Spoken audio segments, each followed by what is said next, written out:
नमस्कार। जनता पॉलिटिक्स में एक बार फिर आप सबका स्वागत है। आज हम चर्चा करेंगे एक जाबाज पत्रिका की।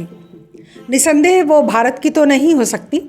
दरअसल पूरे विश्व में एक ही दिलेर और जाबाज व्यंग को सही ढंग से व्यक्त करने वाली पत्रिका है और वो है फ्रांस की चार्ली हेब्दो, जिसे कुछ लोग शार्ली एब्दो भी कहते हैं। शायद आपने पहले भी इसका नाम सुना हो।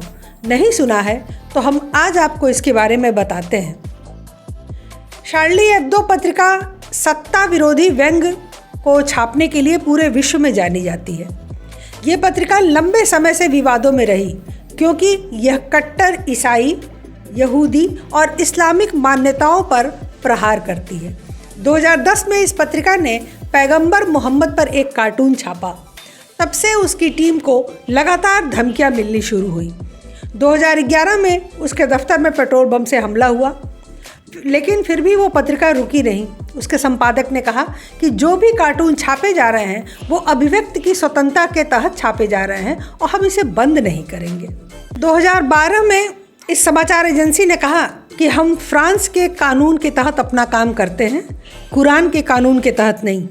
हमारे चित्रों पर अगर मुसलमानों को हंसी नहीं आती है तो हम उन्हें दोष नहीं देते।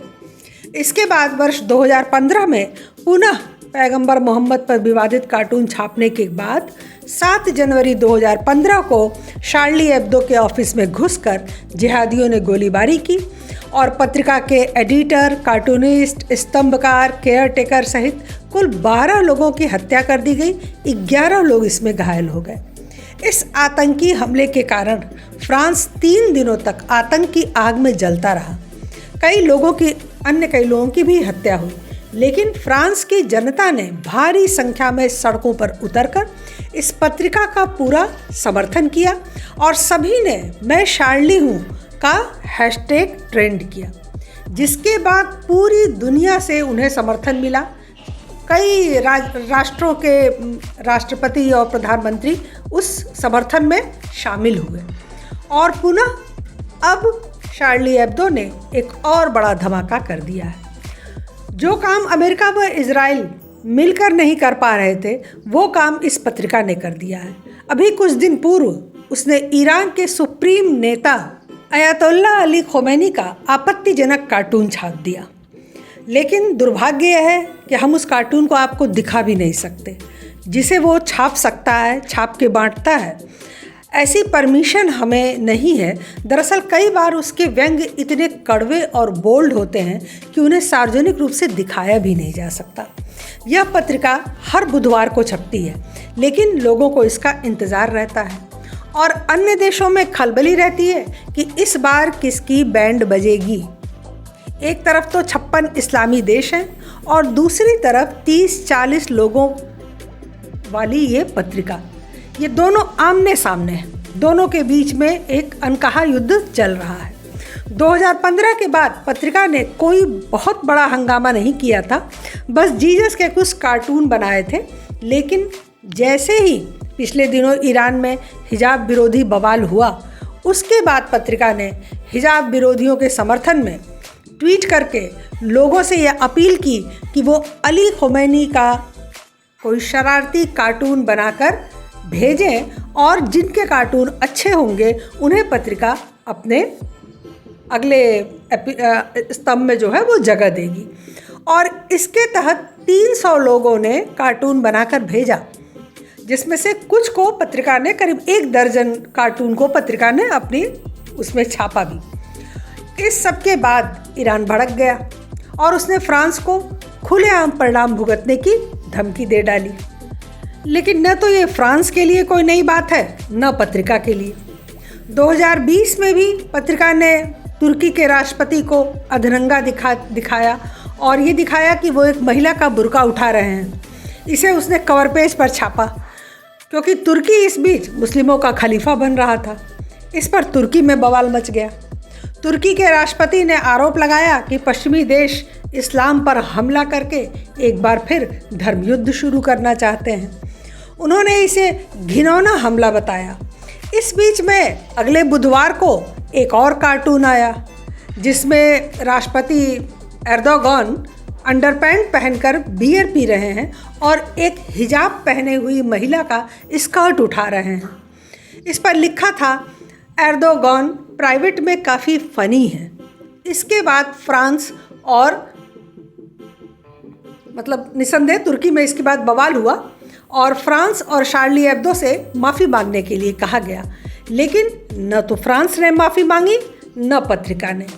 खिसिया कर तुर्की ने अपने राजदूत को फ्रांस से वापस बुला लिया। इस कारण इसे विश्व की सबसे ताकतवर और बहादुर पत्रिका कहा जा सकता है। आपको याद होगा, सीरिया संकट के समय विश्व भर में सीरिया के समुद्र तट पर एक सीरियन बच्चे की लाश दिखाई गई थी, जिस पर भारत का मीडिया भी और जो वामपंथी धड़ा है वो कई दिनों तक आंसू बहाता रहा। उस समय इस पत्रिका ने एक कार्टून छापा और लिखा था कि अच्छा हुआ मर गया, अगर ये यूरोप में बड़ा होता तो महिलाओं से छेड़छाड़ ही करता। इस पर पत्रिका की बहुत आलोचना हुई, उसे असंवेदनशील कहा गया, लेकिन कई देशों में सीरिया के शरणार्थियों द्वारा की गई हरकतों से तंग आकर उसने ये कार्टून छापा। अपने एक कार्टून में उसने यूरोप के जहाज़ को शरणार्थियों से भर जाने के कारण डूबता हुआ दिखाया। इस तरह हर जगह की घटनाओं और मुश्किलों पर शार्ली एब्दो का कार्टून आता रहा। चर्च के नन की अश्लील फ़ोटो से लेकर पोप की आपत्तिजनक कार्टून तक सब कुछ छापा गया, लेकिन विशेष रूप से यह पत्रिका इस्लाम पर ज़्यादा प्रहार करती रही। 2013 में एक विवादास्पद कार्टून था जिस पर लिखा था कि कुरान बेकार है, यह गोलियों को नहीं रोक सकता। इस पर भी बहुत बवाल हुआ था। ऐसे ही बुर्के के विरोध में एक कार्टून बनाया गया। ISIS द्वारा मोहम्मद का गला रेतने का एक कार्टून बनाया गया, जिस पर फिर बवाल हुआ था। जीसस का एक कार्टून क्रॉस पर चढ़ा दिखाया गया और लिखा था कि मैं एक सेलिब्रिटी हूँ, मुझे यहाँ से निकालो। मतलब एक के बाद एक आप इस पत्रिका की दिलेरी देखेंगे तो दंग रह जाएंगे। फ्रांस के राष्ट्रपति से लेकर अमेरिका के राष्ट्रपति तक और इस्लामी कट्टरपंथियों से लेकर ईसाई कट्टरपंथियों तक किसी को भी नहीं छोड़ा शार्ली एब्दो ने। 2017 में पेरिस में एक इस्लामिक स्कॉलर तारिक रमज़ान पर रेप का आरोप लगा था, तो शार्ली एब्दो ने उसका बेहद अश्लील चित्र बनाया जिसे पूरा दिखाया भी नहीं जा सकता, और उस चित्र पर लिखा था, हाँ मैं इस्लाम का छठा स्तंभ हूँ। हर बार पत्रिका को धमकी व हमले का सामना करना पड़ा। कई कार्टूनों पर तो इनके खिलाफ मुकदमा भी दायर हुआ, लेकिन इन्हें कोई फर्क नहीं पड़ा।